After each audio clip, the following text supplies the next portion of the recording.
Vasudevaya. Haribol. So last week we spoke on the topic of the false ego.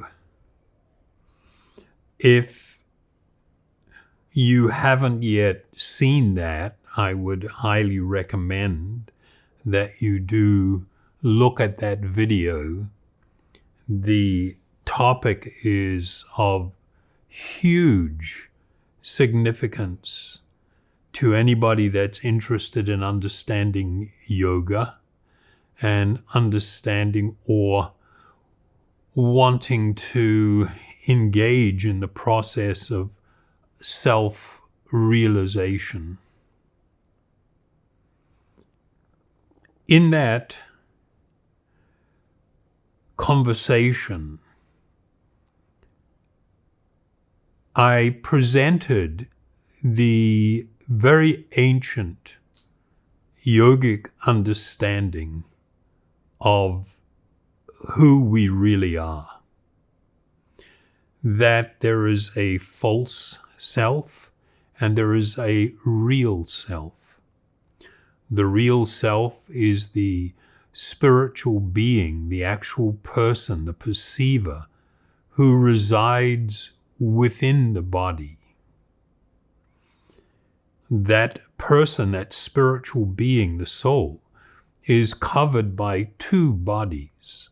The first is what is known as the subtle body, the linga, sarira. And that subtle body is divided into three parts, each playing a different role in affecting our state of consciousness. And then there is the gross external covering, the gross physical body that we all see and are aware of.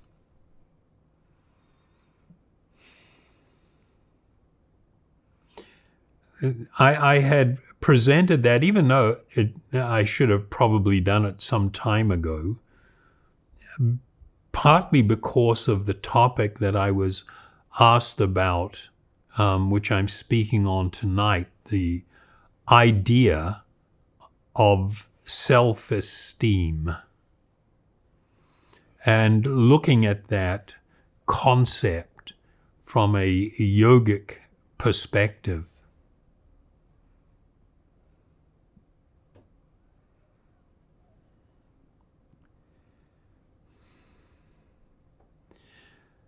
It's become such a common thing that people talk about how a lack of self-esteem really lies at the heart of a lot of the problems that people are facing in the world today.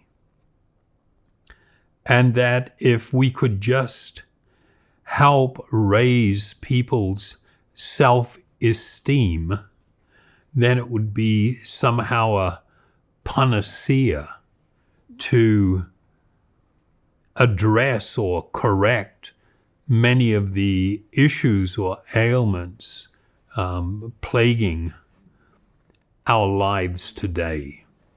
At least that's what's often presented. But in discussing this subject from a yogic perspective, I think you will come to see that that idea and many of the ideas that accompany it are factually an oversimplification of a much deeper and more important issue. The way actual clinical, highly trained clinical psychologists or psychiatrists speak about self-esteem is not exactly the same as the way it is often being presented or addressed in the world today. What we're seeing is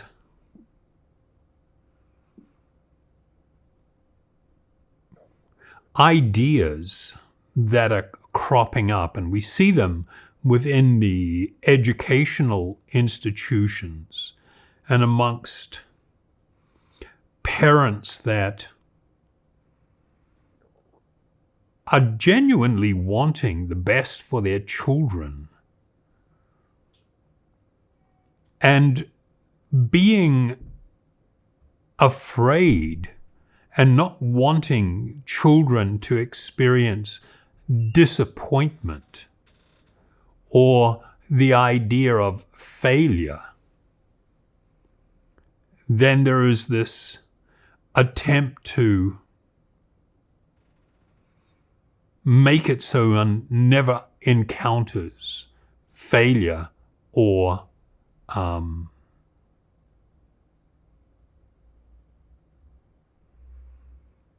any kind of actual disappointment. What happens is, as a result of that, rather than actually helping people come to grips with the reality of life in this world, you create in people's minds unrealistic expectations. For instance, you've got this idea now that we should somehow eliminate all forms of competition. Or even in schools, the idea of testing people on academic attainment and grading people on how well they've comprehended or how well they've learned academic subjects. But in doing that, you actually erode people's resilience. The need to experience different forms of failure. Now, I'm not speaking from a spiritual perspective here, just from a practical and worldly perspective. The need to be able to address failure, shortcomings, competition, and learn how to live with that is part of the development of people's character and the development of their resilience. The idea that you're going to have some sporting event and there's not going to be any first place or second place or third place, everybody gets a trophy. This is not an idea that is going to really help people in their life. But people think that the people that promote these ideas think what it does is it reinforces people's self-esteem and makes it so that they are healthier mentally. They've got better mental health and they'll be more balanced. The reality is, the adoption of this modern or the current value system that is being promoted with these ideas. In this time that we are currently living, and over the past couple of decades, more attention has been paid to people's mental health than probably at any time in the history of mankind. And yet, simultaneously, we're seeing huge rises in depression, reported and self-reported mental illness, and of course suicide. And in many cases, we've seen that over the last 5 or 8 years, there's been, anything from a 55 to 80% increase in some of these conditions. And so that has to tell you that there is something wrong with the way these issues are being approached.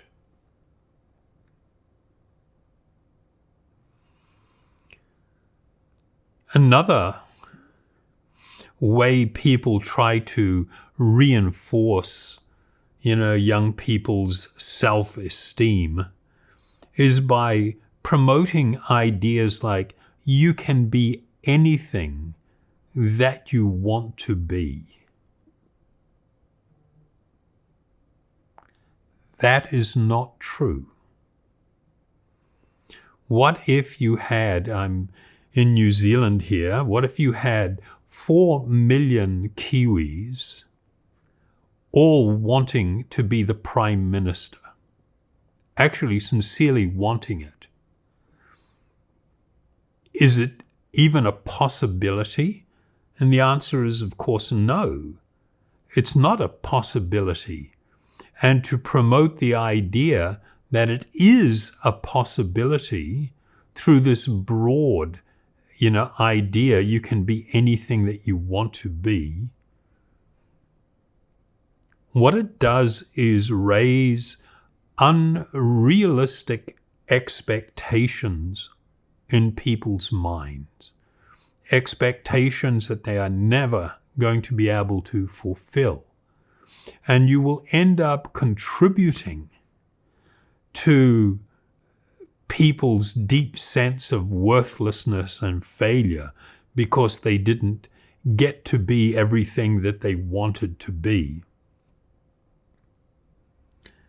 One of the realities of life in this world is that everything is not equal, and you cannot, by artificial means, make it so that everything is. Different people have different natural talents. Not everybody is born with the same natural talents and abilities. Every person has a different physical abilities. Some people are more suited to certain types of physical activity or sport and more suited to others. I remember hearing some years ago how in Australia, I think it was, they developed tests so they could go around to in primary school level or beginning of high school, they could subject kids to tests and identify based upon, their physical structure, the nature of the muscles that they have, that certain people have the capacity to excel in different types of sport. And people were encouraged to develop and to train in those particular sports because they can do exceedingly well.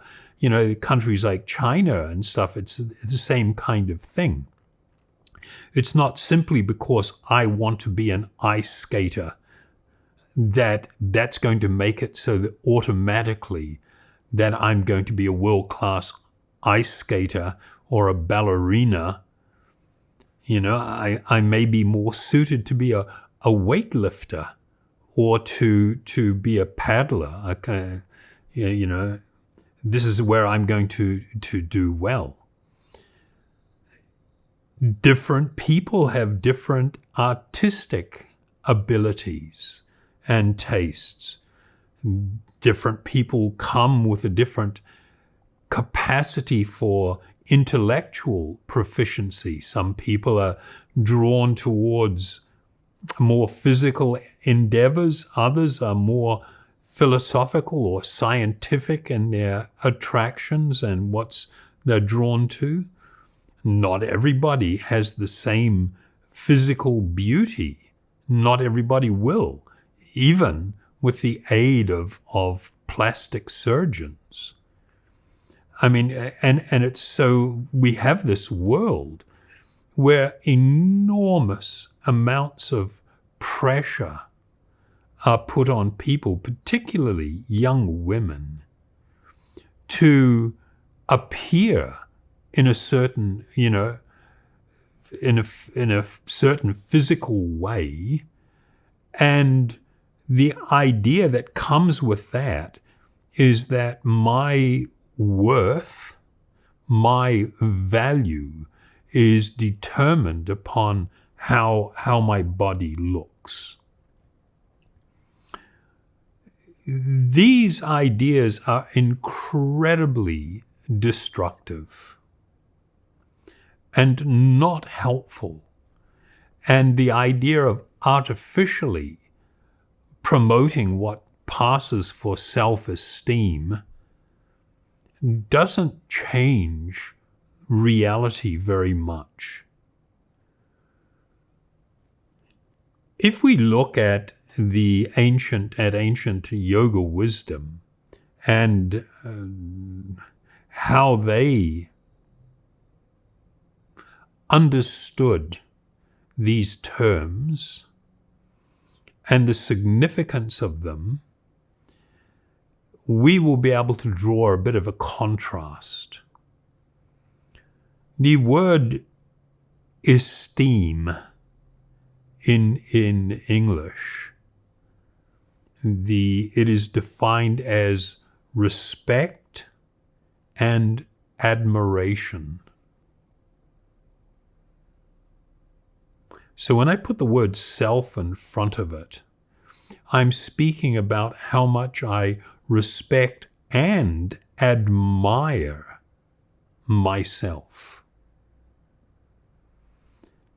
This is not, for me, this sets off alarm bells.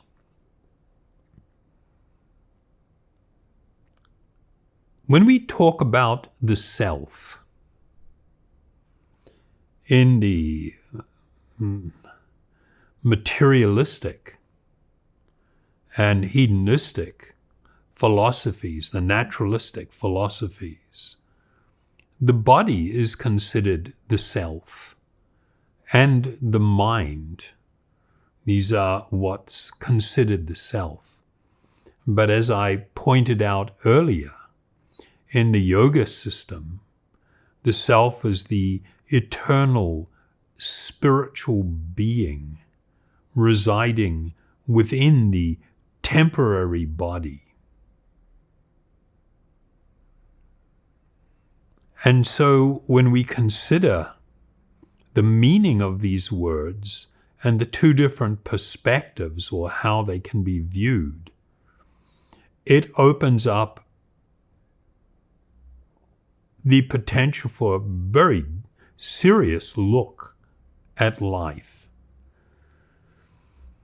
The definition that is given for self-esteem, it's defined as an individual's subjective evaluation of their own worth. Subjective, meaning how you see it yourself. Self-esteem, this is continuing part of the definition, self-esteem encompasses beliefs about oneself. For example, I am unloved, or I am worthy, as well as emotional states such as triumph or despair, pride, and shame. So this is the definition. Something that we don't train young people in, and we ourselves may not be very thoughtful in, is asking the question, so where do these ideas come from? Where have they arisen from? Who started them? You know, the origin of ideas is actually really important if you want to live a balanced and healthy and productive life, a life that is meaningful and happy and peaceful. This idea of self-esteem is actually a comparatively modern concept when it is viewed in relation to the history of mankind. You consider that mankind has lived on this planet for tens of thousands of years more. In the Vedic teachings, they talk about much vaster periods of time. Modern anthropology, they talk about something in the area of 200,000 years. So in the history of mankind, this idea of self-esteem first actually surfaced in the late 18th century. It was a Scottish writer, and he was regarded as very enlightened. His name was David Hume. And he made mention in the very end of the 1700s, 1790 something, he made reference to this concept or idea. So this is not even going back to the Greeks, or the Romans, or, different groups. You didn't see this in Asia, this idea at all in the ancient civilizations.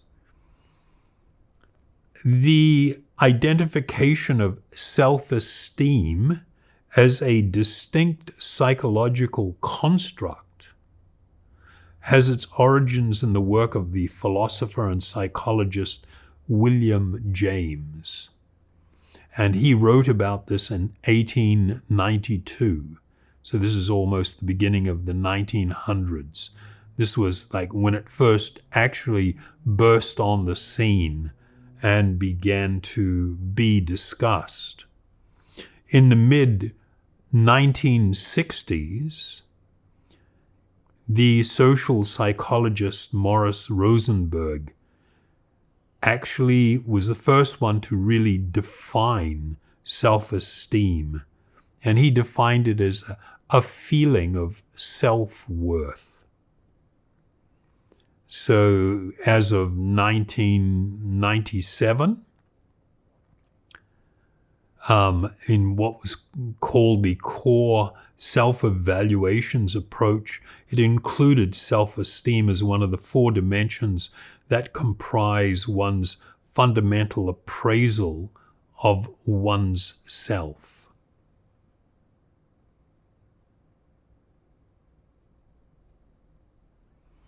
I just want to touch on something that I sort of mentioned a little bit earlier.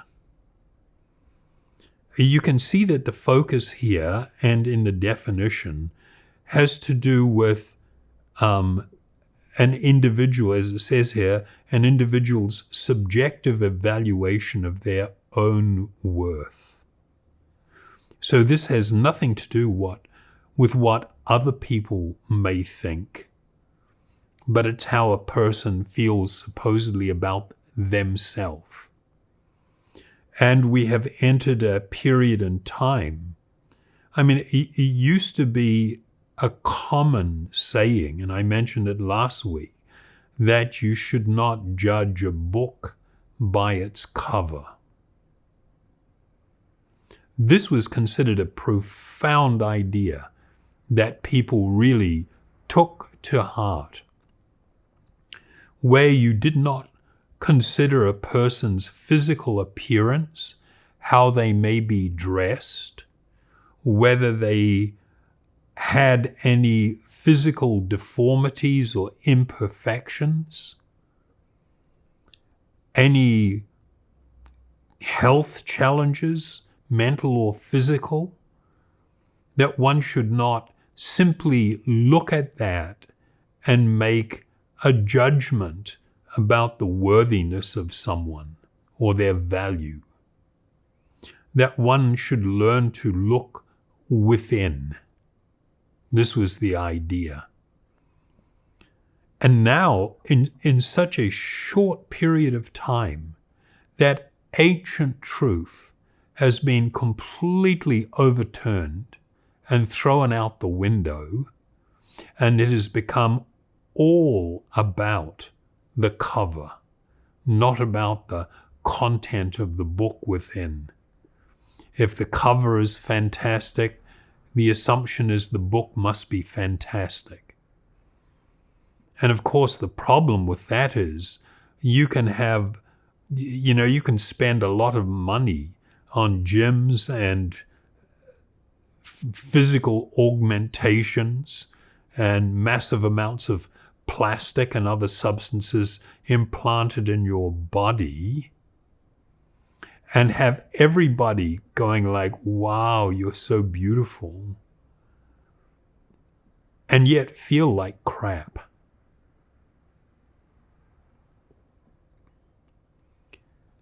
And if that happens, somebody would say, oh, you're suffering from low self-esteem.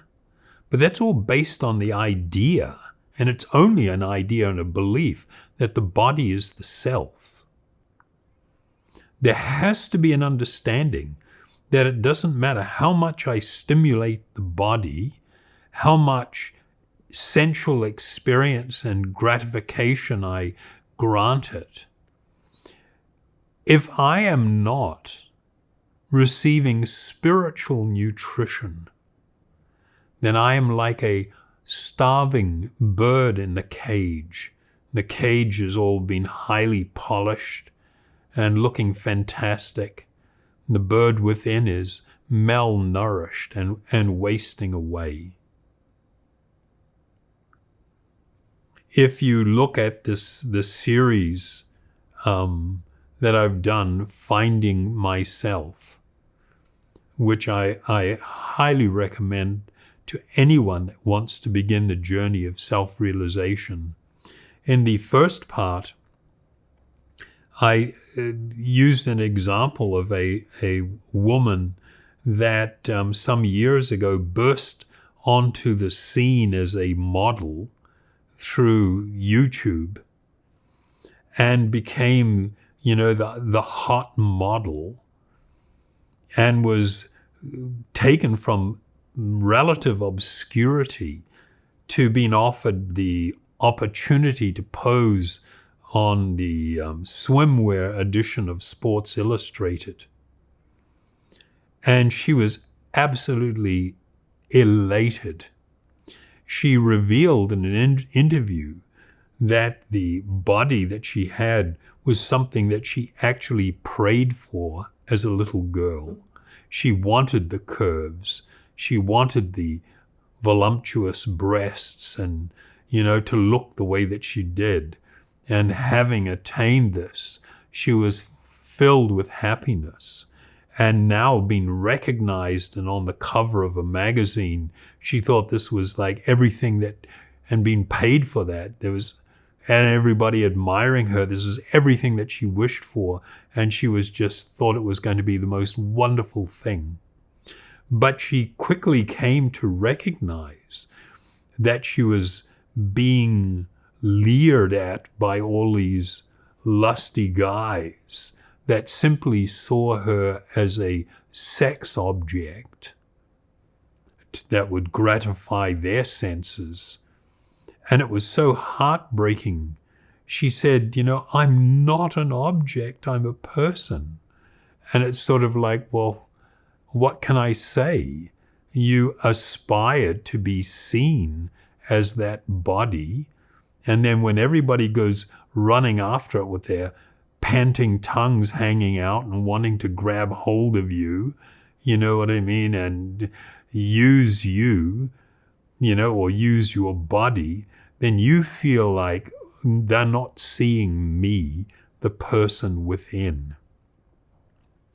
So this is the pitfalls of creating unrealistic expectations, promising people that if they can just, like if everybody gets a trophy, then we're all gold medal winners, we've all excelled, and therefore we should all be happy.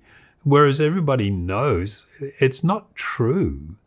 We're just cheating ourselves. So one of the things that you would have seen when I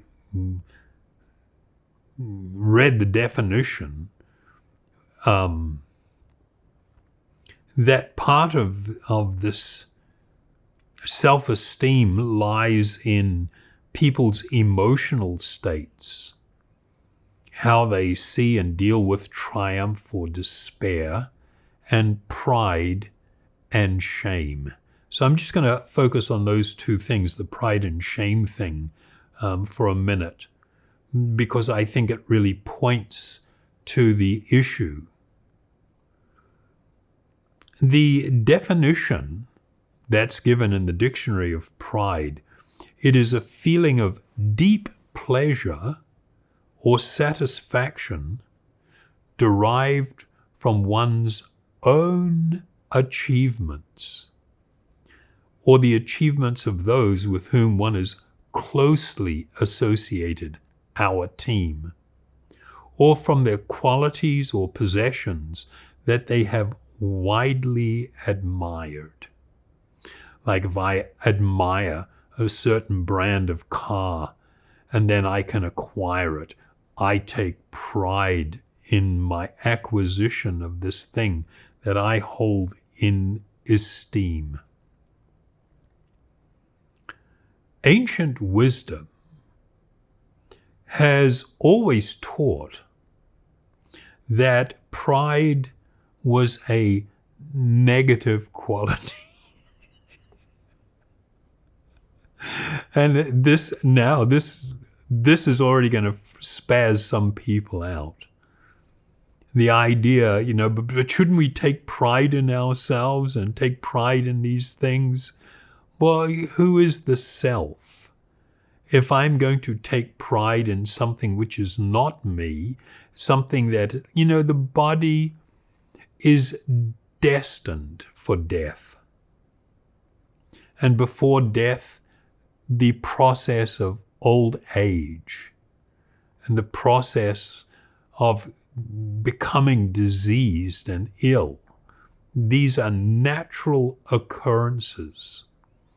And if I am placing my value on the youthfulness and the strength and the agility of this body, if that's where I'm finding value and worth, I am in for a big shock, because that cannot last, and it doesn't last.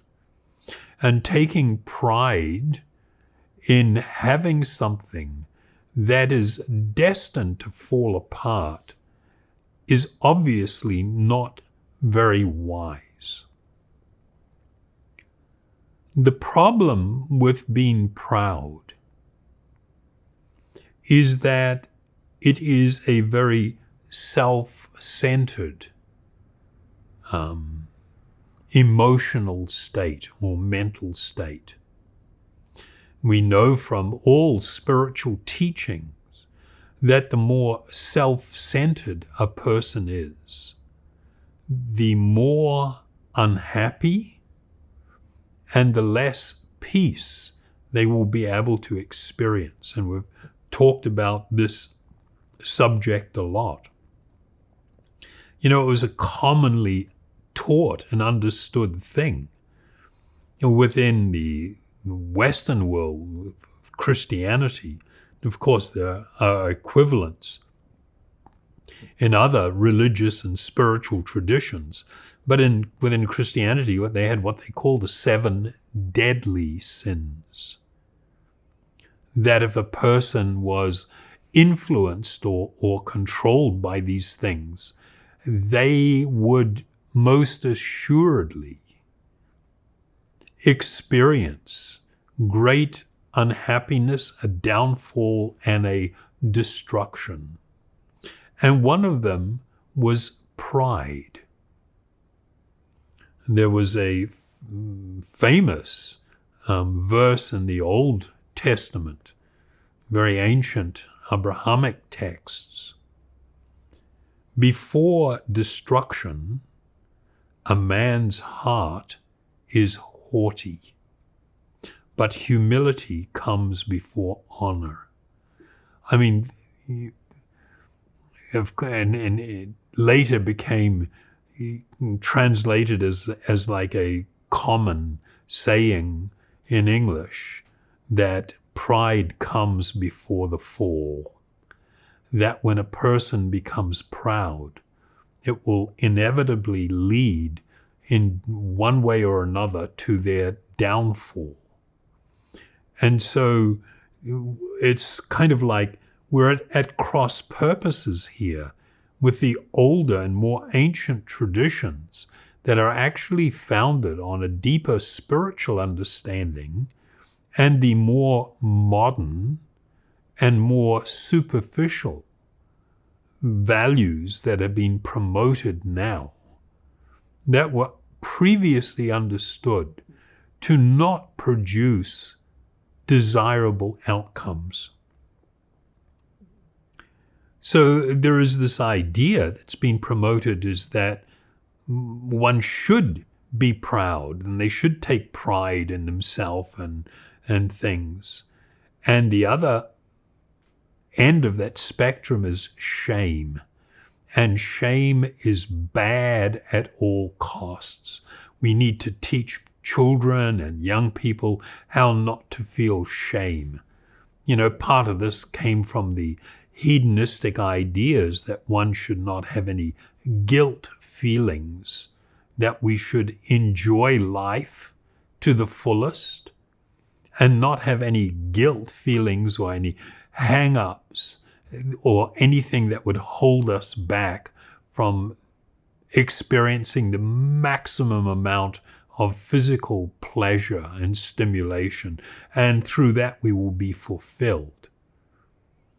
And the idea within that context, if anybody feels shame, then it holds them back from their highest potential. But if you look at the actual dictionary definition of shame,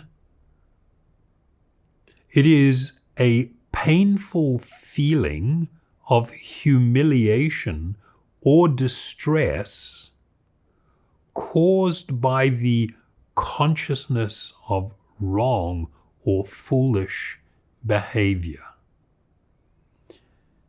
That is a pretty amazing definition. And what it's saying is that there is right behavior and there is wrong behavior. There is intelligent behavior and there is foolish behavior.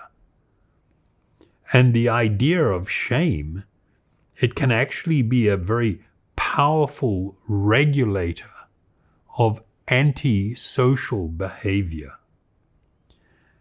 Antisocial behavior for the average person, they have a little bit of a hard time relating to what that means. But it's kind of really interesting with the work I do in prisons.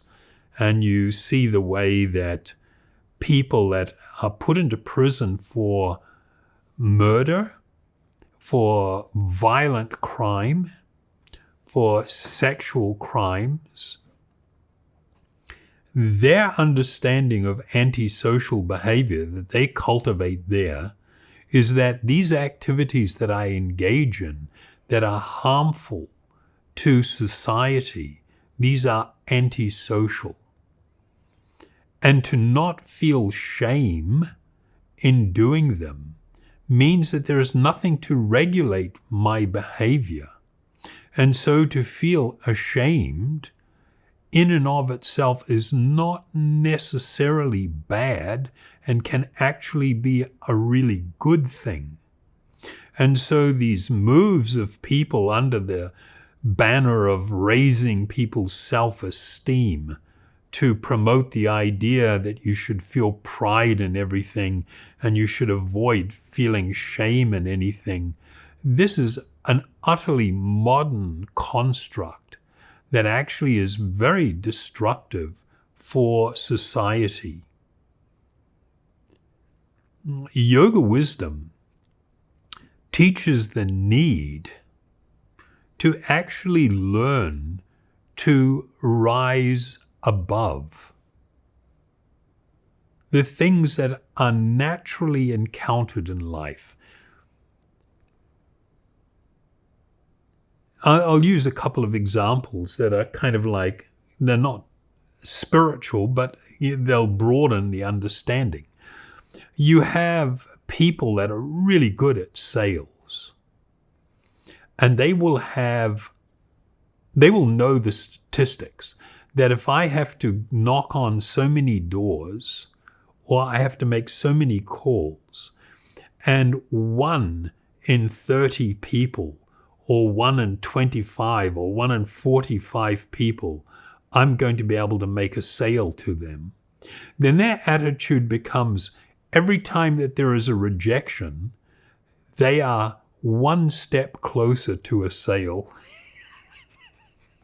And they just don't even feel put off at all by rejection. Whereas another person would go to the door, and the first door they knock on to try and make a sale about something, they get rejected, and then they feel utterly depressed. And so you've got these 2 different ways of looking at things. Failure. People that were often amazing inventors. Thomas Edison, he tried over 900 times and failed before he successfully invented the light bulb. And he said he considered every failure as a positive lesson that this is not the way to do it, which meant that he had to focus on other areas because he knew theoretically it was possible. And so his failure was an impetus for him to eventually succeed. Whereas other people will take, the idea of failure as being something that we should avoid at every step. In the yogic philosophy, though, the teaching was with the cultivation of an understanding of my spiritual identity. The fact that I am an eternal spiritual being, I should not be artificially or unnecessarily put off or deterred by the nature of this world and the nature of material consciousness and dealing with other materialistic people. That I should become situated in the glory of my spiritual existence. I am an eternal spiritual being. This body is not me. My body doesn't determine my self-worth or whether my body is good looking or attractive or liked by others. There was a deeper way of looking at and understanding things. And one was taught how to become tolerant, how to tolerate the dualities of this world, like fame and shame, or pride and shame. There are two different experiences on either end of the same scale. And they're part of the natural dualities of this world. And the promotion of the understanding that if I develop and cultivate an appreciation of my spiritual identity, then I can easily tolerate these temporary material situations and not be overly influenced or affected by them. And so this made it so that people were highly resilient. So I'll read a verse here, which is speaking about this idea of learning to become more neutral to material influences and the material dualities, and not to be driven by that. It's just like when we teach mindfulness, where this idea that people don't have to respond to emotions, particularly negative emotions.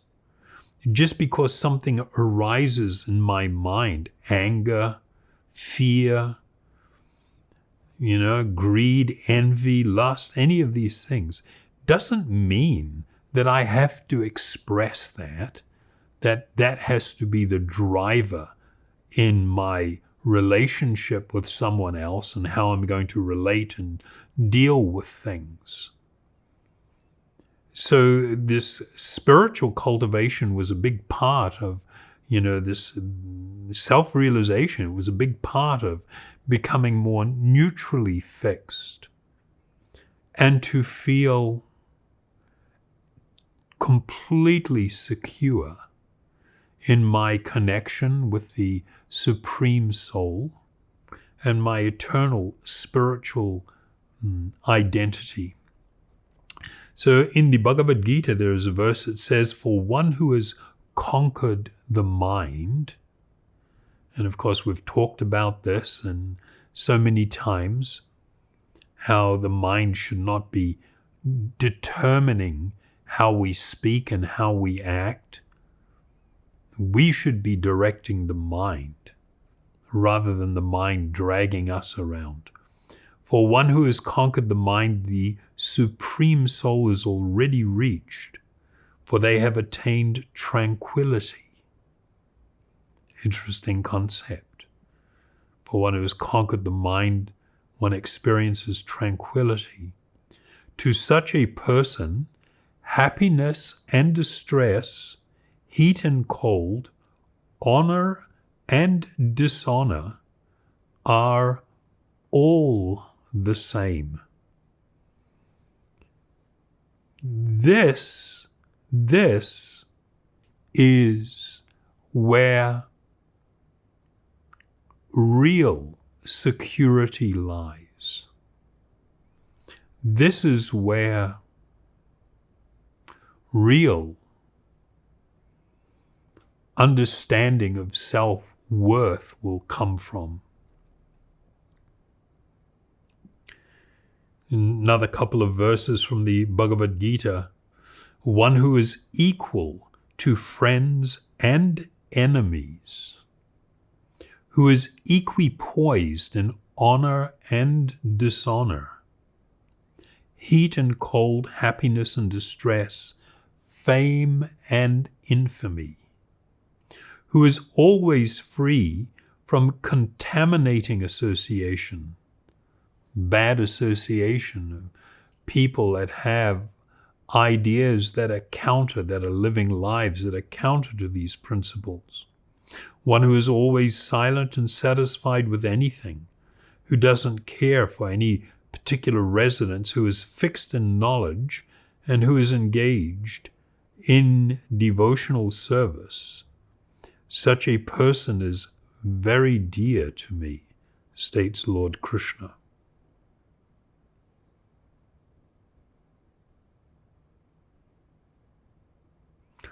So this is a very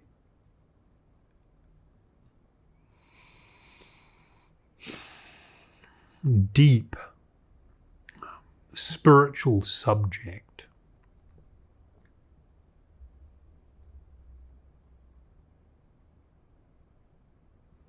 And I actually had a whole bunch of other verses, but I won't read them.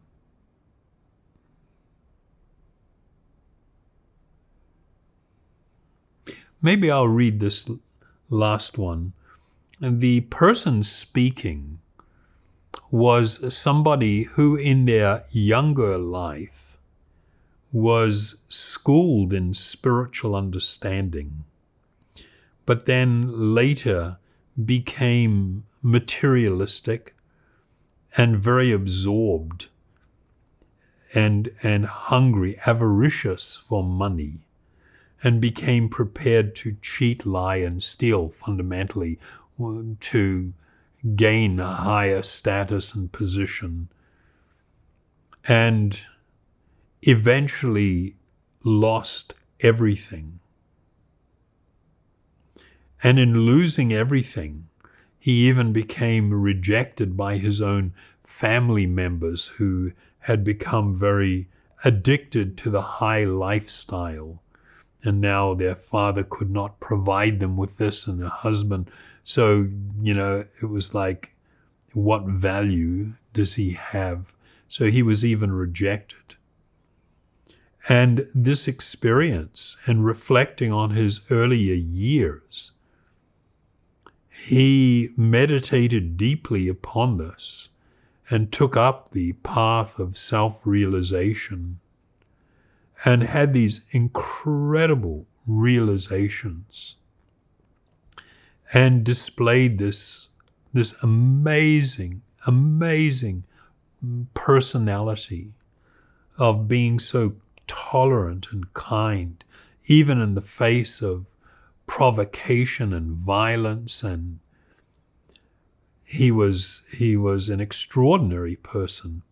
So he was questioned, and he stated, the saintly Brahmana said, everyone considers certain things within the material world to be most dear to him. And because of attachment to such things, one eventually becomes miserable. That is a deep idea. One who understands this gives up material possessiveness and attachment, and thus achieves unlimited happiness. So it's not suggesting that one get rid of everything and go live in a cave. One can live within this world and be responsible, but renounce and give up the consciousness of possessiveness and being excessively attached to things, knowing that they will all pass, they will all be removed from me in time. Then in the next verse he said, in family life, parents are always in anxiety for their home, their children, and reputation. But I have nothing to do with these things. I do not worry at all about any family. I do not care about honor and dishonor. I enjoy only the life of the soul, and I find love on the spiritual platform, and thus I wander the earth like a child. Very beautiful verse that clearly lays out the spiritual condition where one is not even concerned about the self-esteem. I mean, it's what the way my mind is taking things and what my mind is telling me, and my mind is subject to the influence of social media and what everybody else is putting out there, and I become all caught up in that and completely lost to myself, completely unaware of my own spiritual identity. And because of that, great suffering is experienced.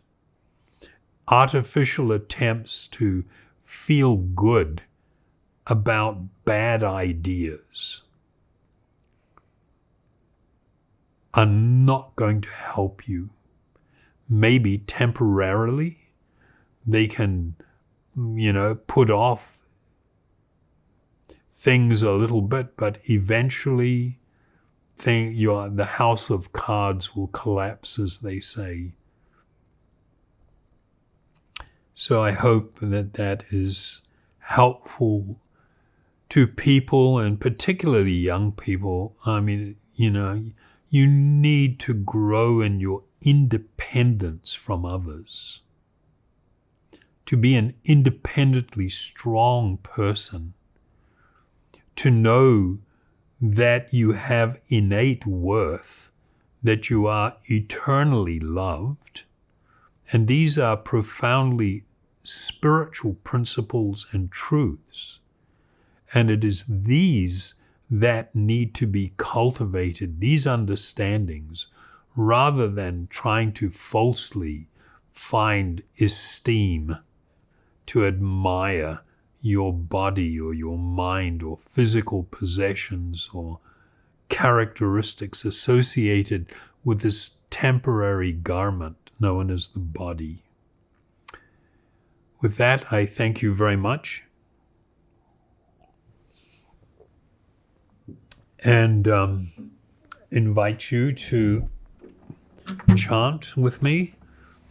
This is, of course, the process that brings about this enlightenment, that brings true understanding of the self, that brings real security.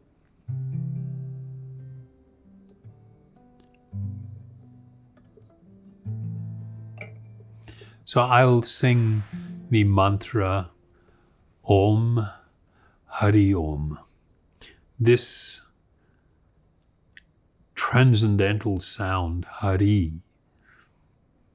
means the remover of the burdens of the heart, the remover of sinfulness, the remover of distress, and in that we will experience, transcendental pleasure and security and love when all of these burdens are removed from the heart and the mind.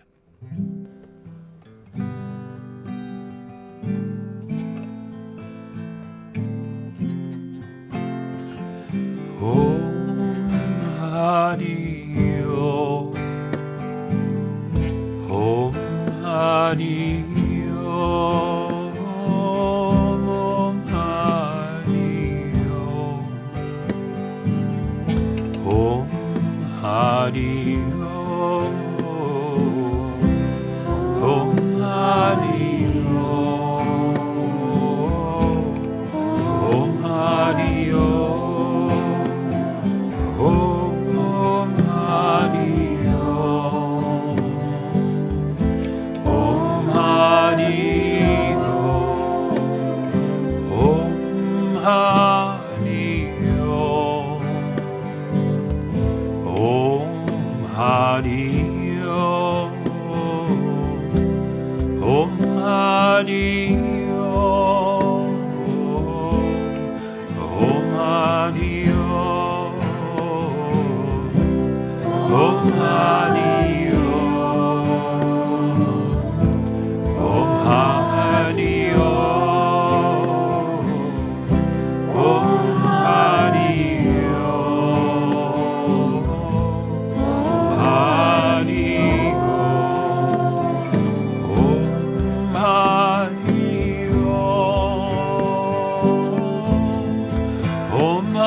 Thank you very much